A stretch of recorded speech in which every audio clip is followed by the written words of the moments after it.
سلام آقا، چطورین؟ خیلی مخلصیم. خوش اومدیم به این روز. قرار راجع به یه موضوعی صحبت بکنم که فکر میکنم خیلی دوست داشته باشیم بدونیمش. آقا کمدی اصلا به نظرم یه ژانر خیلی خفنیه. حالا شاید بپرسین چرا.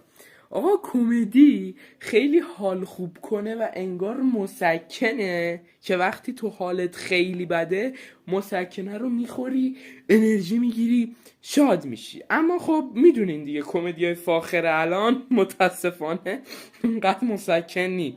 اما کمدیایی من دارم توی کانال جدیدم میسازم که فکر کنم بتونه یکم حالتون رو خوب کنه. بریم مسکن بزنین الکی برای چی بیاین کمدیا ما رو ببینین. جدی میگم، واقعا فکر میکنم خیلی بتونه حالتون رو خوب بکنه. 10 دقیقه 20 دقیقه واقعا حالتون رو خوب میکنه. کانال جدیدم، بیاین لینکش دقیقا همین تو همین کانال بالای صفحه تو لینک ها هست. و اینکه شاید بپرسین خیلی دیگه دارین در من سرویس میکنین، میکروفون فیک آقا، قبول بابا ولم کنین. ولی بچه واقعا یه فازی داره پشت این بشینی حرف بزنی. و اینکه در آخر نظر سنجه بالا رو ببین.